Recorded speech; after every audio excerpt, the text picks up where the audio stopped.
This is News Hour on Ifako Radio. Good morning, I'm Olanireti Ololade.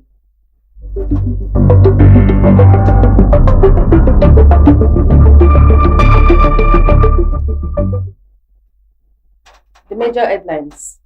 Emergency rule. Ibas defends 6 months tenure as opposition demands probe. Obi visits Olubadan designate. Apps on Nigeria's unity. Kanu seeks transfer from DSS custody to National Hospital. 3.9 billion naira drugs. NDLEA nabs Indian businessman accomplices in Lagos. Sports. Iheanacho opens Celtics account with vital penalty. Nigeria, Egypt. Others battle for 2026 World Championship sport. Entertainment. Wedding of the century. Kupi praises sister. Temi's intimate ceremony. 5-2 Media's Extra Mile wins best film by female filmmaker. Nollywood at TINFF 2025.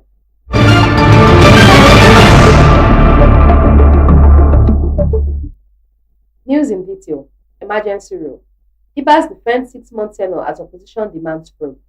As Rivers State prepares for the return of Governor Siminalayi Fubara on September 18 following the 6 months emergency rule in the state, the sole administrator, Vice Admiral Ibok Ete Ibas, has defended his tenure, stating that he fulfilled President Bola Tinubu's mandate and stabilized the oil-rich state.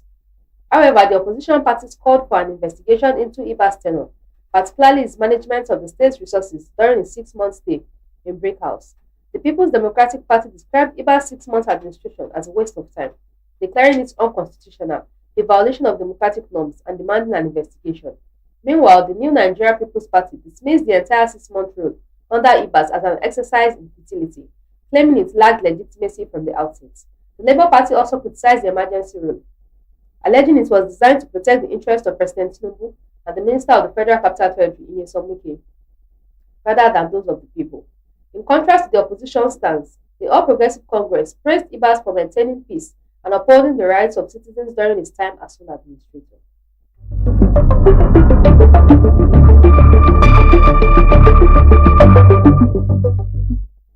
Obi visits Olubadan designate. Apps on Nigeria's unity. The 2023 presidential candidate of Labour Party, Peter Obi, on Sunday urged Nigerians, irrespective of tribe, religious, or political affiliations, to love each other and build a united country. Obi, who gave this advice during his visit to the Olubadan designate, Oba Rashidi Ladoja, at his Bodija private residence in Ibadan, the Oyo State capital, said loving each other became imperative as this would help to build a better Nigeria.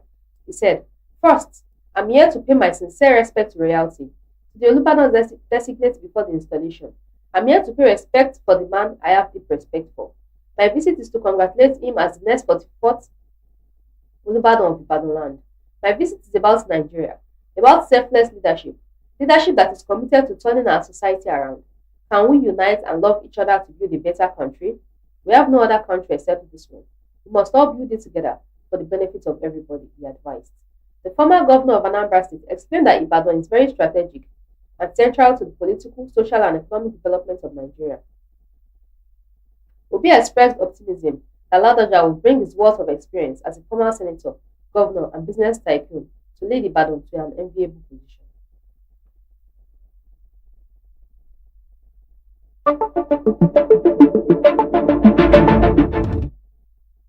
Kanu seeks transfer from DSS custody to National Hospital. The Federal High Court in Abuja will today hear an application by the detained leader of the proscribed indigenous people of Biafra, Nnamdi Kanu, seeking an order for his transfer from the custody of the Department of State Services to the National Hospital Abuja for urgent medical care. The motion filed by Chief Kanu Agabi on September 3rd followed what his lawyers described as a worrisome decline in his health while in detention. Vacation Judge Justice Musa Liman had earlier granted leave for the application to be heard during the court's annual vacation period, citing its urgency. "I believe that the right to health is as important as the right to life, and so I agree that this court can be heard by the vacation court," Justice Liman ruled, fixing September 15th for hearing and directing Kanu's counsel, Uchenna Njoku, to serve processes on the DSS. In a supporting affidavit, Kanu's brother, Emmanuel Kanu, deposed that the IPOB leader had recently complained of persistent weakness and body pains. He said doctors invited to examine him discovered worrying health complications. According to him, a team of doctors led by Emeritus Professor Austin A.C. Agaji conducted tests in August and on September 1, informed the family that Kanu was suffering from kidney and liver related issues, dangerously low potassium levels, and a swelling under his armpits requiring urgent medical investigation. Agapi told the court that medical reports recommended Kanu's immediate transfer to the National Hospital as an interim measure.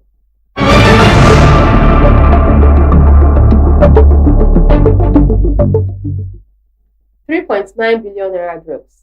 NDLEA nabs Indian businessman accomplices in Lagos. The National Drug Law Enforcement Agency has disclosed that it arrested an Indian businessman, Gupta Ravi Kumar, alongside three accomplices, Ogunlano Olanireti, Olushola Kayode, and Bakari Muhib, in connection with over 3.9 billion naira worth of tramadol intercepted at the Muritala Mohammed International Airport, Lagos State, in its nationwide crackdown on illicit drugs. The NDLEA spokesperson, Femi Babafemi, disclosed this in a statement on Sunday. According to Babafemi, the illicit drugs were imported from India under the guise of multivitamins before operatives of the NDLEA, who had been monitoring the consignment, swooped in on the clearing agents and two drivers who were attempting to move the shipments out of the airport in two trucks on Thursday, September 11. He stated the tramadol shipment was 3.9 billion naira in street value was imported from Delhi, India, disguised as multivitamins in 114 cartons, and arrived at the import shed of the Lagos airport on an Ethiopian Airlines flight on Monday, 8 September 2025. Following the interception, Babafemi noted that a follow-up operation on Friday led to the arrest of Gupta while trying to take delivery of the consignment. Babafemi noted that on September 7, at the Terminal 2 departure gate of the same airport, NDLEA operatives intercepted one Onyeganochi Stanley Ifeanyi, who was a first-time traveler en route to Doha on Qatar Airways, and in search of his bag revealed 900 grams of skunk, a cannabis strain, hidden in crayfish. Ifeanyi was said to have implicated a Qatar-based Nigerian, Owadiegu Anthony Uchenna, who had accompanied him to the airport and was arrested on site.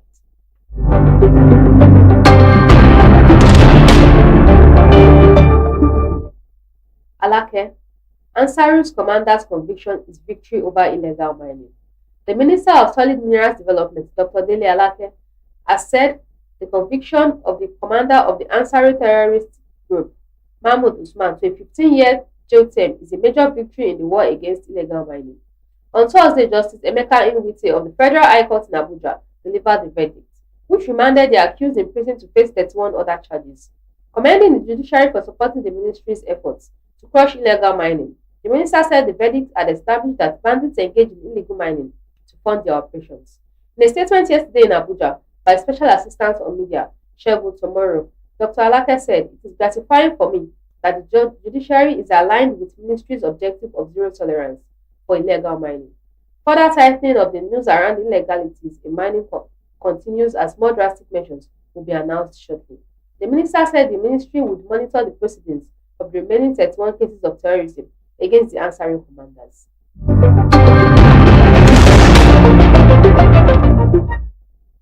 Lagos reduces minimum estate land size to 5,000 square meters. The Lagos state government has reduced the minimum land size for estate development from 10,000 square meters to 5,000 square meters. This was disclosed by the This was disclosed by the Commissioner for Fiscal Planning and Urban Development, Dr. Oluyinka Olumide, during the maiden quarterly media rally held in the conference room of the ministry in Alausa recently. Olumide stated that lowering of the land size requirement for estate development in the state was in sync with current realities in Lagos State, where increasing population and urbanization continue to push the demand for housing and estate development in particular. He said, some of the promoters of the 176 non-compliant estates published in August had come forward to seek assistance on how to regularize the status of their estates, adding that the ministry was set to commence enforcement on the non-compliant ones. He continued, enforcement will commence soon on those in the list of 176 non-compliant estates that have not come forward for regularization. The commissioner advised that plans were in top gear to extend the regulatory exercise to other parts of the state, including the Ikorodu and Ikeja axis, while also revealing the plan of the ministry to spell out requirements for communities that had been unilaterally converted to estates.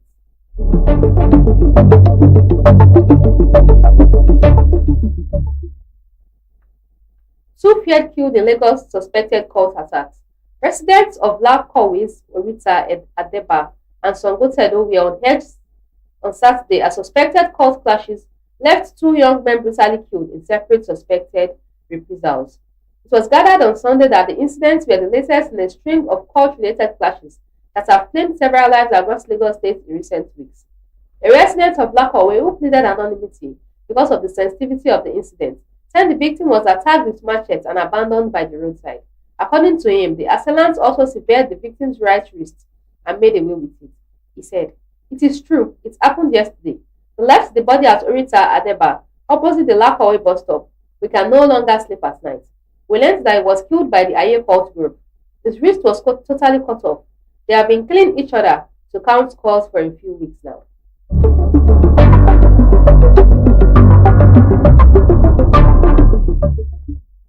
Two feared killed. Sorry.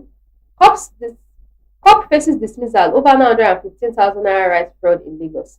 A yet to be identified female police inspector attached to the Lagos State Command may face dismissal or demotion after being arrested for allegedly defrauding a complainant of 915,000 naira in a failed rice supply deal.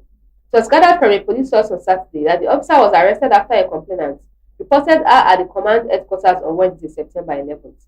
According to the source, the complainant had, in January 2024, given the officer the sum of 915,000 naira to supply 20 bags of rice.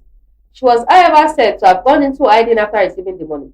The source said a complainant complained on Wednesday at about 2:34 p.m., alleging that one of her officers collected the sum of 915,000 naira to supply 20 bags of rice, and ever since she received the money, she went into hiding until she was traced to her residence at the Olushosun area of Ojota and brought to the station. She was thereafter arrested and interrogated. During the interrogation, she admitted to the offense and had since been detained for appropriate disciplinary actions. Another source in the command, who claimed anonymity, said he was not permitted to speak on the matter. Disclosed on Sunday that the case had been transferred to the provost's office at the command's headquarters. The source added that the action constituted a financial embarrassment to the police.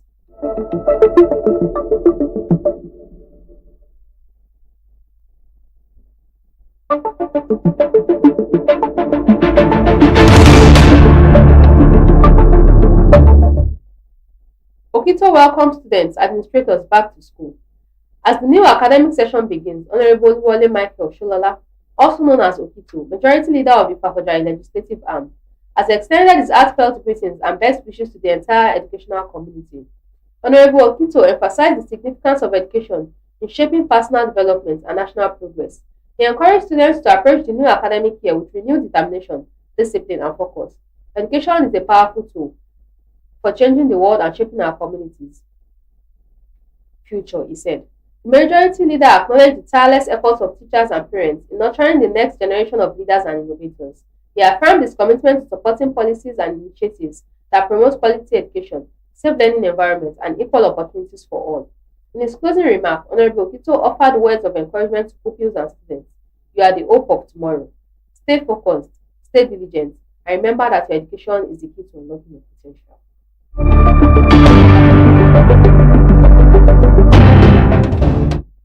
Sports. Iheanacho opens Celtic's account with vital penalty. A perfect penalty from debutant Kelechi Iheanacho secured 3 points for Celtic at the end of a pulsating Scottish Premiership encounter with Kilmarnock. The VAR awarded spot kick had Celtic fans in the Chadwick stand, half of whom had delayed their arrival until 12th minute in protest at the club's board, celebrating widely as their side returned to the top of the table. In contrast, the home supporters were crestfallen after being on course for at least a point. David Watson had powerfully nodded in to cancel out a fine diving header from Daizin Maidi, the off-form Japan star, stooping to direct Marcelo Sarachi's fine cross shortly after half-time for his first league goal this season. But here was to be a dramatic end as referee John Beaton went to the monitor after James Forrest's shot struck Lewis Myers' arm on its way, with the Kilmarnock defender judged to have had his arm in an unnatural position. Around half the visiting support delayed their entry at Rugby Park in protest against what they view as a lack of ambition and spending by Celtic's hierarchy. Chants of "sack the board" after the final whistle were somewhat muted, given the joy that greeted Iheanacho's lead strike.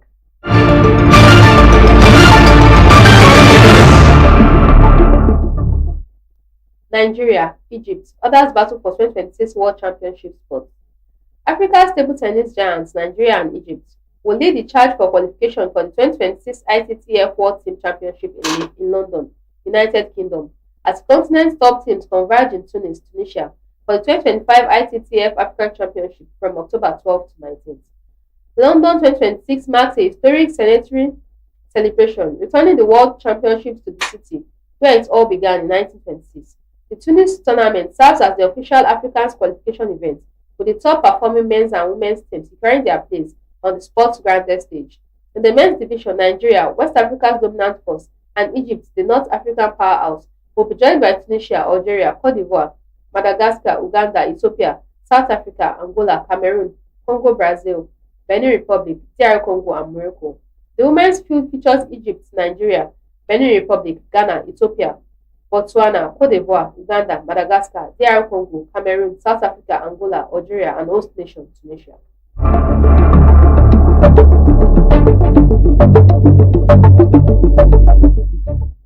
Entertainment. Wedding of the century. Kupi praises sister Temi's intimate ceremony. Nigerian disc jockey and music personality Florence Otedola, popularly known as DJ Kupi, has hailed the wedding ceremony of her sister Temi Otedola, proclaiming it the wedding of the century. Taken to the social media platform X, DJ Kupi on Saturday, she praised the intimate union between Temi and singer Mr. Easy, describing the ceremony as subtle, elegant, and pure magic from beginning to end. It was reported that the Nigerian actress and fashion influencer Temi Otedola married Afrobeat star Mr. Easy in an intimate and elegant ceremony that quickly caught the attention of fans, media, and fashion critics alike. The wedding, which was featured in Vogue, was praised for its minimalist style, emotional depth, and carefully selected guest list. Kupi said, "My sister Temi Otedola had the wedding of the century, subtle, intimate, and effortlessly elegant. Love is easy, was pure magic from start to finish. Anyone there couldn't help but feel inspired. Argue with your group chat," she wrote. Media personality Patrick Doyle weighed in, comparing the Otedola Easy wedding with Davido and Chiama's earlier lavish ceremony. According to Doyle, Davido's wedding was a gaudy carnival, while Temi's celebration stood out for its quiet sophistication and a carefully curated guest list.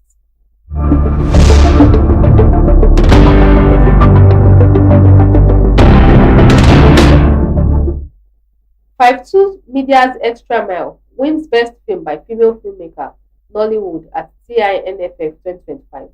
Extra Mile, the inspiring feature film produced by 52 Media and Entertainment, has been honored with the Best Film by Female Filmmaker, Nollywood Award at the Toronto International Nollywood Film Festival 2025.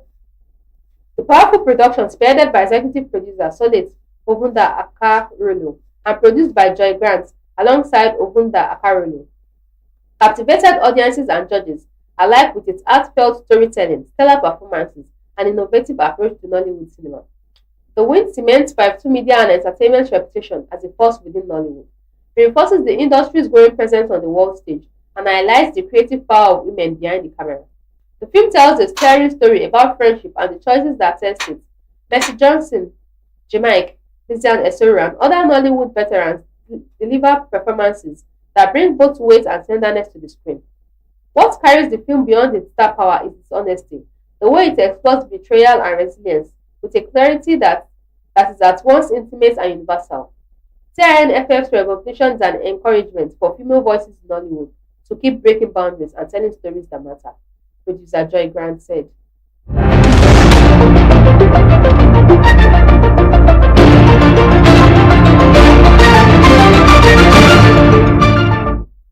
Recap of the major headlines.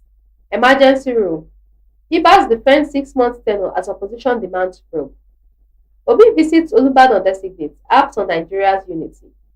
Kanu seeks transfer from DSS custody to National Hospital. 3.9 billion naira drugs. NDLA naps Indian businessman, accomplices in Lagos. Sports. Iheanacho opens Celtics account with vital penalty. Nigeria, Egypt, other battle for 2026 World Championship spot. Entertainment. Wedding of the century. Kubi praises sister Temi's intimate ceremony. 52 Media's Extra Mile wins Best Film by Female Filmmaker, Nollywood at TINFF 2025.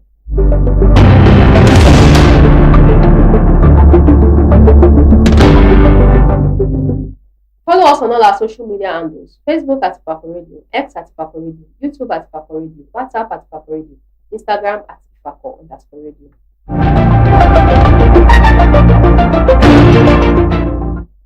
For news reporting, contact us at ifakoradio@gmail.com or call or WhatsApp 091 22 22 7433. Special thanks to the news producer Olanireti Ololade. Thanks for watching. I'm Olanireti Ololade. Have a productive Monday. God bless Ifako.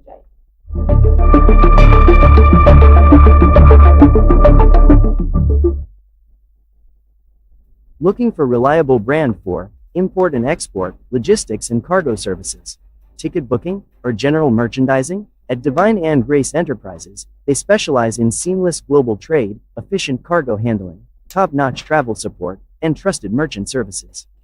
Whether it's getting your goods across borders, booking a flight, or managing cargo with precision, they deliver with speed, reliability, and care. You can visit them at Nako Export Warehouse, International Airport, Ikeja, Lagos State. You can contact them on 0803-406-1483, 0817-287-4375, or email it divineandgraceenterprises@gmail.com. Divine and Grace Enterprise, your reliable brand for logistics and merchandise.